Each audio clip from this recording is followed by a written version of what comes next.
Account chapter number 7 ભાગીદારી પેઢીનું વિસર્જન. અગાઉના લેક્ચરમાં આપણે જોયું હતું ઉદાહરણ નંબર 1 ની અંદર 1 થી 5 વ્યવહાર. છઠ્ઠો વ્યવહાર પહોંચ્યા. ભૂતકાળમાં માંડી વાળેલ ઘાલખાદ 12,000 પૈકી 10,000 પરત મળ્યા. 12,000 માંથી 10,000 આપણને મળે છે આ વર્ષે પરત મળ્યા. ઘાલખાદ એટલે શું? આપણું નુકસાન. 12,000 નું નુકસાન હતું, એમાંથી 10,000 રૂપિયા આપણને મળી જાય છે. તો 10,000 રૂપિયા રોકડ આવે છે એવો મતલબ થાય. તો ધંધાની અંદર રોકડ આવે તો શું થાય? ઉધાર. રોકડ આવે તો ઉધાર, એટલે એની આમ નોંધ થશે રોકડ બેંક ખાતે ઉધાર તે માલ મિલકત નિકાલ ખાતે જમા.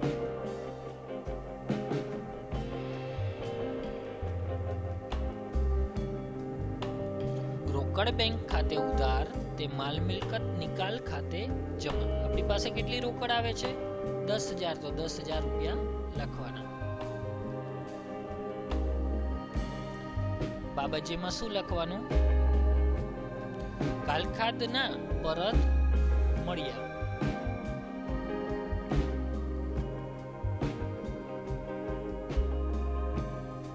તેના આની અંદર એક જ આમ નોંધ થશે. વ્યવહાર નંબર 7.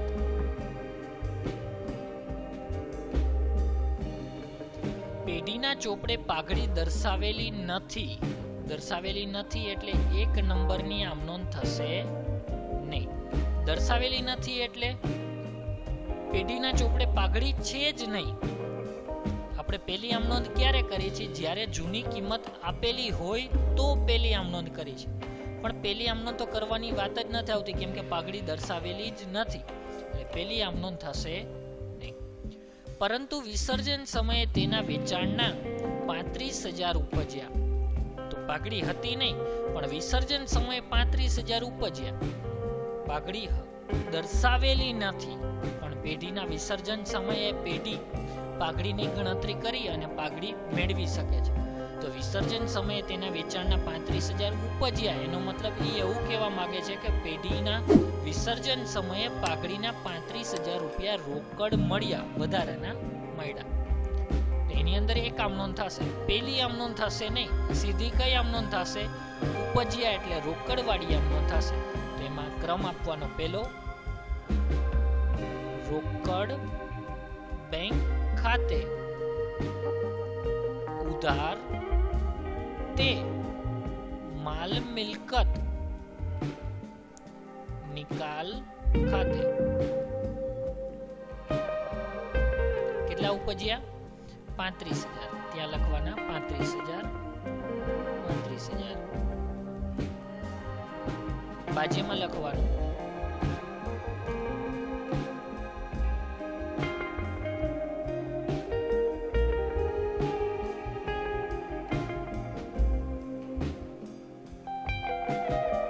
પાઘડીના વેચાણના ઉપજ્યા તેના. આ વ્યવહારની અંદર પેલી આમ નોંધ એટલે નહીં થાય, કેમ કે આપણને જૂની કિંમત આપેલી નથી, અને ઉપજ્યા કીધી છે એટલે આપણે ઉપજ્યાની આમ નોંધ લખી છે. પાઘડીનો નિયમ આપણે શું રાખ્યો તો યાદ? કે ઉપજ્યા ન કીધું હોય તો લખવાની નહીં, પણ આ દાખલામાં ઉલટું છે. ઉપજ્યા કીધું છે એટલે આપણે ઉપજ્યાની આમ નોંધ લખી. ત્યારબાદ 8મો વ્યવહાર. એક ભાગીદાર નરેશ 30,000 દેવી હુંડી ચૂકવવાનું સ્વીકારે છે. ભાગીદાર નરેશ છે, નામ આપ્યું છે નરેશ, એટલે ભાગીદારના મૂડી ખાતે એની બદલે શું લખશું? ભાગીદાર નરેશના મૂડી ખાતે 30,000 દેવી હુંડી ચૂકવવાનું સ્વીકાર્યું. તો પહેલા તો દેવી હુંડી એટલે આપણું દેવું. દેવાની જૂની કિંમત આપેલી છે. કેટલી છે? 30,000. અને ચૂકવવાનું કોણ સ્વીકારે છે? નરેશ. એટલે બે આમ નોંધ બનશે. પેલી આમ નોંધ કઈ થાય? દેવું ચોપડે દર્શાવેલું છે એટલે પેલી આમ નોંધ શું થશે? દેવાની આમ નોંધ મિલકતો કરતા ઊંધી હોય, એટલે આપણે એને ફરીથી એકવાર રિવિઝન કરી લઈ. આમ નોંધ શું હતી દેવાની? દેવું ચોપડે દર્શાવ લેવું હોય ત્યારે આમ નોંધ શું થાય? પરચુરણ દેવા ખાતે ઉધાર તે માલ મિલકત નિકાલ ખાતે જમા. અને કોઈ ભાગીદાર ચૂકવે છે એવું કીધું હોય એટલે 3 નંબરની આમ નોંધ થાય. કોઈ ભાગીદારના મૂડી ખાતે આવશે એટલે માલ મિલકત નિકાલ ખાતે ઉધાર તે ભાગીદારના મૂડી ખાતે જમા.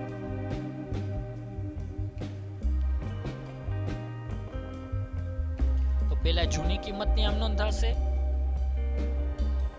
દેવી હુંડી ખાતે, દેવી હુંડી ખાતે ઉધાર તે માલ મિલકત નિકાલ ખાતે. કેટલા રૂપિયા? 30,000.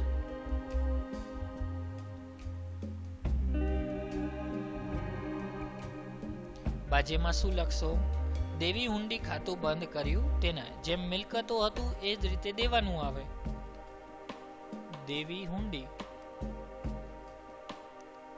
ખાતું બંધ કર્યું તેના. કઈ આમ નોંધ બનશે હવે? ચૂકવવાનું સ્વીકારે છે કોણ? નરેશ એટલે ભાગીદારના મૂડીવાળી આમ નોંધ બનશે. એટલે 3 નંબરની આમ નોંધ ત્યાં લખવાનું માલ મિલકત નિકાલ ખાતે ઉધાર તે નરેશના મૂડી ખાતે.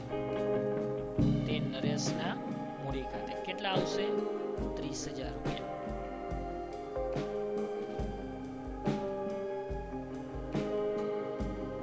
બાબજીમાં શું લખવાનું?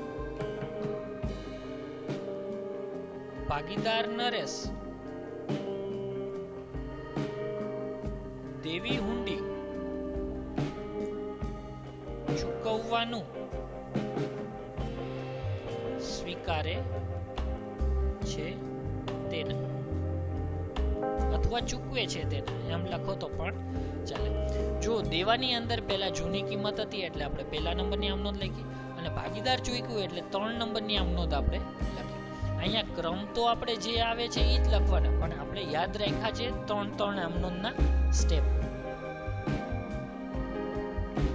ત્યારબાદ વ્યવહાર 9.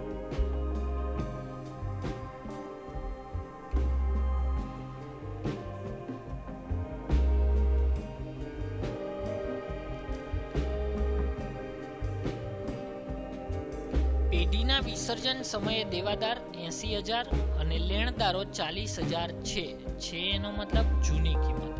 તો બે અલગ અલગ વસ્તુ છે. દેવાદાર એટલે મિલકતમાં આવે અને લેણદાર એટલે દેવામાં આવે. બે અલગ અલગ વસ્તુ છે, અલગ અલગ આમ નોંધ થશે. ભાગીદાર પ્રતિક 20% ઓછી કિંમતે દેવાદારો લઈ લેણદાર ચૂકવે છે. એનો મતલબ ભાગીદાર પ્રતિક દેવાદારો પાસેથી પૈસા લેશે અને લેણદારને ચૂકવશે. તો આની અંદર 4 આમ નોંધ થશે.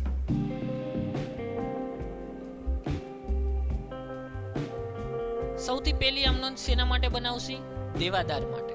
દેવાદાર આપણી મિલકત છે. મિલકત ચોપડે કિંમત બતાવી છે જૂની એટલે જૂની મિલકતની આમ નોંધ શું થાય? માલ મિલકત નિકાલ ખાતે ઉધાર તે દેવાદાર ખાતે જમા. માલ મિલકત નિકાલ ખાતે ઉધાર તે દેવાદાર ખાતે જમા. કેટલા રૂપિયા છે? 80,000. જૂની કિંમત છે એટલે આપણે જૂની કિંમતની આમ નોંધ લખી રૂપિયા 80,000. ત્યારબાદ બાબજીમાં શું લખશું? દેવાદારના ખાતા બંધ કર્યા તેના. હવે કોના માટે આમ નોંધ બનાવશું? લેણદાર માટે. 2 નંબરની આમ નોંધ લેણદાર માટે. હજી ઉપજ્યા એની આમ નોંધ બનાવતા નથી કેમ કે બે અલગ અલગ વસ્તુ છે, સાથે વ્યવહારમાં આપી છે. હવે લેણદાર આપણું દેવું છે એટલે આનાથી ઉલટી આમ નોંધ થશે. લેણદાર ખાતે ઉધાર તે માલ મિલકત નિકાલ ખાતે, તે માલ મિલકત નિકાલ ખાતે કેટલાના છે લેણદાર? 40,000. જૂની કિંમત છે એટલે દેવાની જૂની કિંમતની આમ નોંધ ઉલટી થાય, એટલે પેલા લેણદાર આવે પછી માલ મિલકત આવે. બાબજીમાં શું લખવાનું? લેણદારના ખાતા બંધ કર્યા તેના. આપણે અહીંયા સુધીનો વ્યવહાર અત્યારે જોયો. પેઢીના વિસર્જન સમયે દેવાદાર 80,000 છે. 80,000 છે એટલે જૂની કિંમત કરી મિલકતોની. લેણદારો 40,000 છે એટલે 40,000 લેણદારની જૂની કિંમત કરી. હવે ભાગીદાર પ્રતિક 20% ઓછી કિંમતે દેવાદારો લઈ લેણદારને ચૂકવે છે. તો ભાગીદાર પ્રતિક લેણદારો લઈ જાય છે. લેણદારો કેટલાના છે? 80,000. 20% ઓછી કિંમતે. તો 20% ઓછી કિંમતે એટલે કેટલા આવે? ભાગીદાર લઈ જાય છે એટલે ત્રીજા નંબરની મિલકતની આમ નોંધ આવશે. કોણ લઈ જાય છે? પ્રતિક. લેનાર ઉધાર, એટલે પ્રતિકના મૂડી ખાતે શું આવશે? ઉધાર આવશે. પ્રતિકના મૂડી ખાતે ઉધાર, તે માલ મિલકત નિકાલ ખાતે. કેટલા રૂપિયાની હતી મિલકત? 80,000ની. 20% ઓછી કિંમત એટલે 8 દુ 16,000 ઓછા એટલે 64,000 માં લઈ જાય છે. તો આપણે અહીંયા લખવાના 64,000.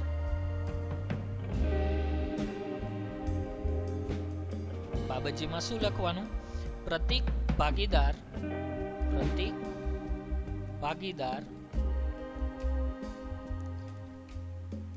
20% ઓછી કિંમતે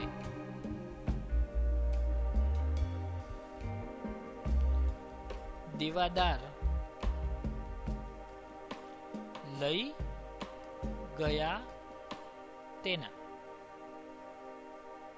20% ઓછી કિંમતે લઈ જાય છે એટલે આપણે ઉલ્લેખ કર્યો. ચોથી આમ નોંધ કઈ થશે? આપણે દેવાદાર અને લેણદાર બંને હતા. દેવાદાર લઈ અને લેણદારને ચૂકવે છે એવું કીધું છે. એટલે લેણદાર પોતે ભાગીદાર ચૂકવશે, પ્રતિક જ, એની આમ નોંધ આવશે. દેવું ચૂકવે ત્યારે માલ મિલકત ઉધાર થાય.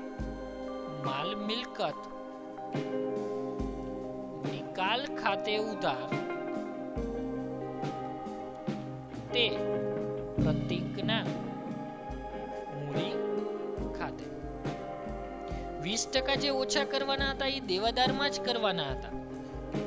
20% ઓછી કિંમતે લઈ દેવાદારો ચૂકવે છે. હવે દેવાદાર પૂરેપૂરા ચૂકવે છે એવો મતલબ થાય, કેમ કે એમાં ઓછા કર્યા નથી એટલે એમાં પૂરેપૂરી રકમ લખવાની. એના કેટલા છે? 40,000. તો ત્યાં લખવાના 40,000.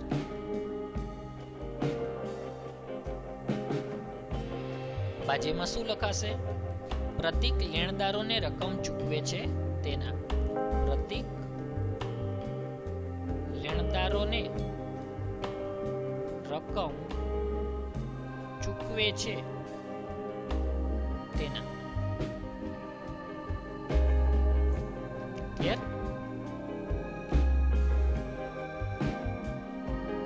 વ્યવહાર નંબર 10.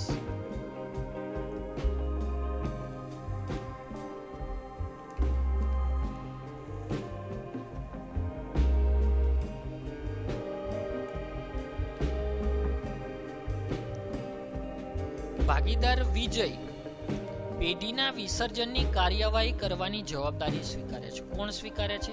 વિજય. વિસર્જન ખર્ચ એ ચૂકવશે, વિસર્જન એ કરશે એવી જવાબદારી સ્વીકારે છે.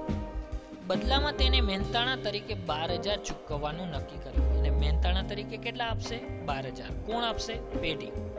તો પેઢી માટે ખર્ચ થયો. પેઢી ખર્ચ શું કામ કરે છે? ભાગીદાર વિસર્જન કરવાની કાર્યવાહી સ્વીકારે છે. પેઢીએ તેને ખર્ચ પેટે 6,000 ચૂકવ્યા. વિસર્જન ખર્ચ, મહેનતાણું અને વિસર્જન ખર્ચ બંને પેઢી એને ચૂકવે છે. પણ પેલી વસ્તુ, ભાગીદાર વિસર્જન ખર્ચ ચૂકવવાની સ્વીકારે છે એટલે 12,000 જે ખર્ચ થયો તેના મહેનતાણા એ પેઢી ખાતે લખવાના થશે.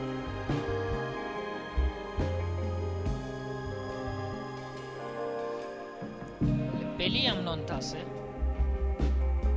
વિસર્જન ખર્ચ કોણ ચૂકવે છે? ભાગીદાર. કોઈ ખર્ચ ભાગીદાર ચૂકવે તો કયા નંબરની આમ નોંધ થાય? 2 નંબરની આમ નોંધ. આપણે અહીંયા જોયું હતું, જો કોઈ ભાગીદાર ખર્ચ ચૂકવે તો આમ નોંધ શું થાય?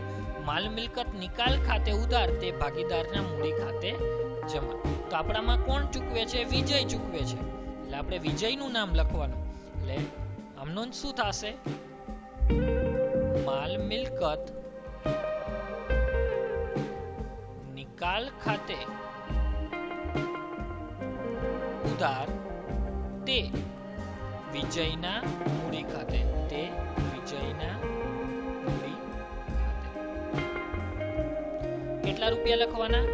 12,000 રૂપિયા. કેમ કે એને વિસર્જન ખર્ચના બદલામાં મહેનતાણું મળે છે, એટલે 12,000 અહીંયા લખવાનું. બાબતમાં શું લખવાનું? વિસર્જન ખર્ચના ભાગીદાર વિજયને ચૂકવવાના થયા તેના. વિસર્જન ખર્ચના ભાગીદારે ચૂકવવાના થયા તેના.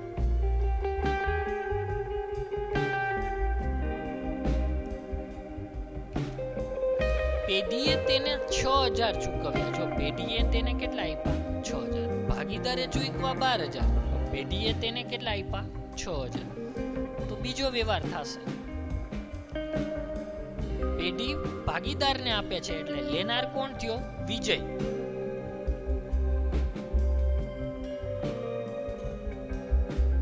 વિજયના મૂડી ખાતે ઉધાર તે પેઢી ચૂકવે છે, એટલે રોકડ જાય. રોકડ બેંક ખાતે. કેટલા? 6,000. હવે આ બાકીના વ્યવહારોથી થોડોક અલગ વ્યવહાર છે. આને સમજવા માટે રકમ જુઓ. વિજય પેઢીના વિસર્જન ખર્ચની જવાબદારી સ્વીકારે છે. વિસર્જન જે પણ થશે એ એને ચૂકવવાનું. તો એને કેટલા ચૂકવવાનું નક્કી કર્યું? 12,000. જો મહેનતાણું તરીકે. એટલે વિસર્જન ખર્ચ ચૂકવશે 12,000 ના બદલામાં, એટલે 12,000 એને મળી ગયા. માલ મિલકત નિકાલ ખાતે ઉધાર તે વિસર્જન ખર્ચ ચૂકવે છે ભાગીદાર, એટલે વિજયના મૂડી ખાતે જમા. ભાગીદાર ચૂકવી દીધો. પેઢીએ એને કેટલા આપ્યા? વધારાના 6,000 વિસર્જન ખર્ચને આપ્યા. તો વિજય લેનાર છે, એટલે હવે વિજયનું જ જોવાનું. હવે એમાં માલ મિલકત નહીં આવે. શું કામ? પેઢીનો વિસર્જન ખર્ચ તો ચૂકવાઈ ગયો. હવે એ ભાગીદારને મળે છે, એટલે ભાગીદારના મૂડી ખાતે ઉધાર તે રોકડ બેંક ખાતે જમા. ત્યારબાદનો વ્યવહાર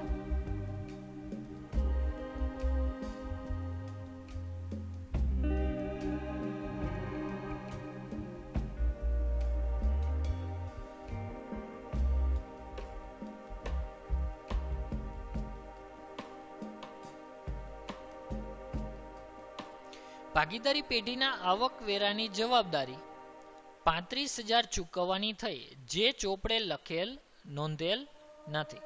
પેલા લખેલી નથી, એટલે જૂની કઈ જવાબદારી, એટલે પેલી આમ નોંધ થશે નહીં. સીધા ચૂકવવાની થઈ, એટલે ચૂકવ્યા એની જ આમ નોંધ થશે. કેટલા ચૂકવ્યા? 35,000. તો એની એક જ આમ નોંધ. ધંધામાંથી રોકડ જાય છે, એટલે માલ મિલકત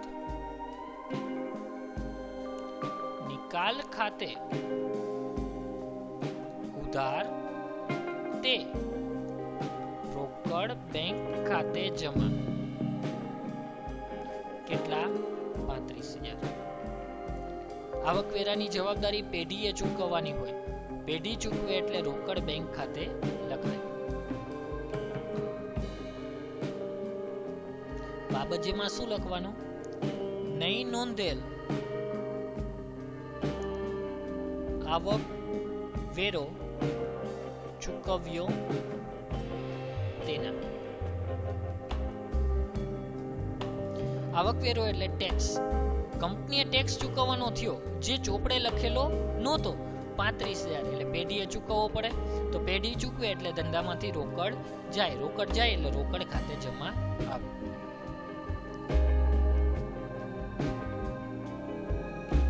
ત્યારબાદ વ્યવહાર નંબર 12.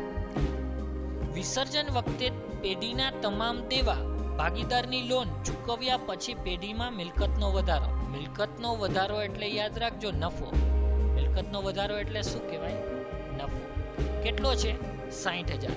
જે એસ, બી અને આઈ ભાગીદારનું નફા નુકસાનનું પ્રમાણ 4:3:3 છે. ટૂંકમાં પેઢીમાં શું થયું? નફો થયો. તો નફો ભાગીદાર વચ્ચે વેચાઈ જાય. કઈ બાજુ વેચાય? તો યાદ કરો, મૂડી ખાતામાં જમા બાજુ નફો વેચતા હતા, એટલે મૂડી ખાતું જમા થશે તો ઉધાર શું થશે? તો ભાગીદારોના ખાતા એટલે માલ મિલકત નિકાલ ખાતું ઉધાર થશે અને ભાગીદારોના મૂડી ખાતા જમા થશે. એક જ આમ નોંધ થશે એમાં. માલ મિલકત નિકાલ ખાતે ઉધાર તે એસ ના ચાલુ કે મૂડી ખાતે તે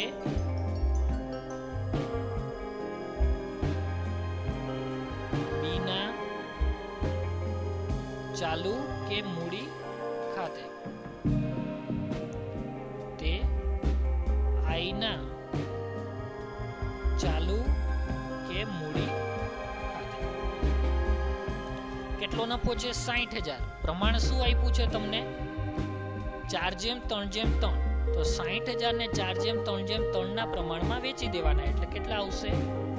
24,000, 18,000 અને 18,000.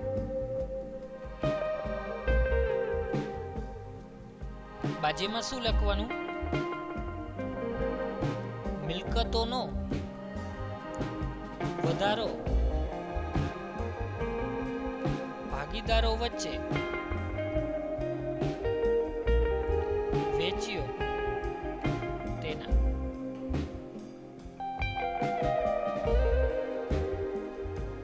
ક્લિયર? મિલકતોનો વધારો એટલે નફો. નફો ભાગીદાર વચ્ચે નફા નુકસાનના પ્રમાણમાં વેચે. જો નફા નુકસાનનું પ્રમાણ ન આપ્યું હોત તો આ જ વસ્તુ સરખે હિસ્સે વેચાય.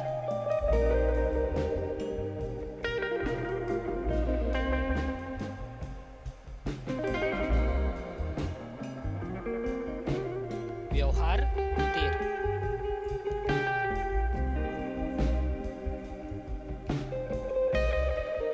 વિસર્જન સમયે નહીં નોંધેલ યંત્રના 25,000 ઉપજ્યા. નહીં નોંધેલ, જો શબ્દનો ઉલ્લેખ છે નહીં નોંધેલ એટલે પેલી આમ નોંધ થશે નહીં. ઉપજ્યા કીધું છે એટલે ડાયરેક્ટ 2 નંબરની આમ નોંધ થશે. જે રોકડા પૈસા મળે છે તેની આમ નોંધ. એક જ આમ નોંધ થશે જે પૈસા મળે છે તેની આમ નોંધ. આમ નોંધ શું થશે? રોકડ મળે છે એટલે રોકડ બેંક ખાતે ઉધાર તે માલ મિલકત નિકાલ ખાતે. યાદ રાખો, જ્યારે દેવું ચૂકવાય ત્યારે ધંધામાંથી રોકડ જાય અને મિલકતોના ઉપજે ત્યારે ધંધામાં રોકડ આવે. રોકડ આવે તો ઉધાર અને રોકડ જાય તો જમા. આમાં 25,000 રૂપિયા આવે છે એટલે આપણે 25,000 રોકડ ખાતે ઉધાર કર્યા. બાબતે શું લખાશે? નહીં નોંધેલ યંત્રના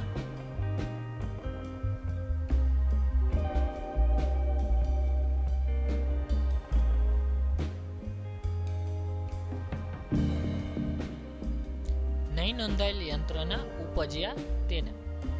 ક્લિયર? 13મો વ્યવહાર બધાને? ઉદાહરણ નંબર 14. જ્યારે પણ આ ચેપ્ટરમાંથી આમનોંધ પૂછાય છે ત્યારે આ જ બધી આમનોંધમાંથી કોઈને કોઈ આમનોંધ પૂછાય છે. ફેર એટલો હોય છે કે એમાં ખાલી રકમનો ફેરફાર કરે છે. ચોપડે નહીં નોંધેલ ફર્નિચર 14મો વ્યવહાર. ચોપડે નહીં નોંધેલ ફર્નિચર 20,000. મહેશ લેણદારને 35,000 પૈકી આપ્યો. બાકીના નાણાં રોકડા ચૂકવ્યા. ચોપડે નહીં નોંધેલ ફર્નિચર એટલે ફર્નિચર પહેલા તો ચોપડે બતાવેલું જ નથી, તેની પેલી આમ નોંધ ન થાય. અને ઈ કોને આપી છે? ફર્નિચર મહેશને આપી દે છે એટલે ફર્નિચર ધંધામાં આવ્યું જ નથી તો એની આમ નોંધ થશે નહીં. એની ગણતરી એમ સમજો, મહેશને 35,000 રૂપિયા આપણે દેવાના છે. એની સામે ફર્નિચર કેટલાનું આપ્યું? 20,000નું. 20,000નું ફર્નિચર આપી દે તો મહેશને વધે કેટલા?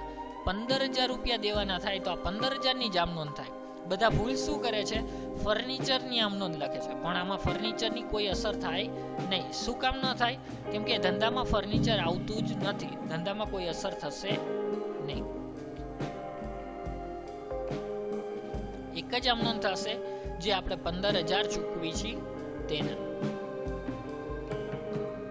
માલ મિલકત નિકાલ ખાતે ઉધાર તે રોકડ બેંક ખાતે.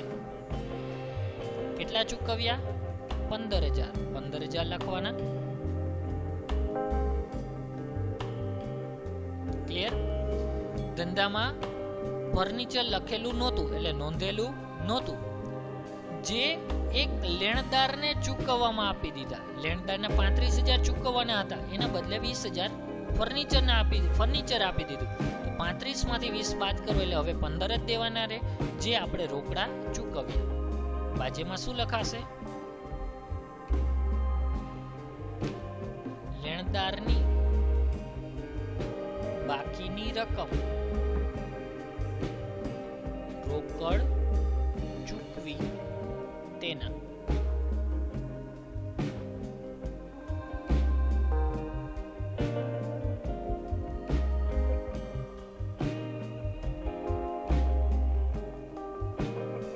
છેલ્લો વ્યવહાર 15મો. એક ભાગીદાર તેના શ્રીમતીની પેઢીને આપેલ લોન 40,000 ચૂકવવાનું સ્વીકારે છે. શ્રીમતી એટલે ભાગીદારની વાઈફ. ભાગીદારની વાઈફે જો પેઢીને લોન આપી હોય તો એ ભાગીદાર ચૂકવવાનું સ્વીકારે છે એવું કહે છે. ભાગીદારની પેઢીની લોન એટલે પેઢી માટે દેવું, તો દેવાની આમ નોંધ શું થાય? શ્રીમતીજીની લોન ખાતે ઉધાર તે માલ મિલકત નિકાલ ખાતે જમા. કેટલા રૂપિયાની લોન છે? 40,000. 40,000. શ્રીમતીજીની લોન ખાતું બંધ કર્યું તેના. હવે લોન ચૂકવવાનું સ્વીકારે છે કોણ? ભાગીદાર. એક ભાગીદાર તેના શ્રીમતીજીની લોન ચૂકવવાનું સ્વીકારે છે, એનો મતલબ ભાગીદાર દેવું ચૂકવશે. તો દેવું ચૂકવે ભાગીદાર, તો 3 નંબરની આમ નોંધ થાય. માલ મિલકત નિકાલ ખાતે ઉધાર તે ભાગીદારના મૂડી ખાતે. કેટલા રૂપિયા આવશે? 40,000. જ્યારે ભાગીદારની વાઈફ પેઢીને લોન આપે તો એ પેઢી માટે દેવું કહેવાય, એ પહેલા ચૂકવવું પડે. ત્યાં બાબતમાં શું આવશે? શ્રીમતીજીની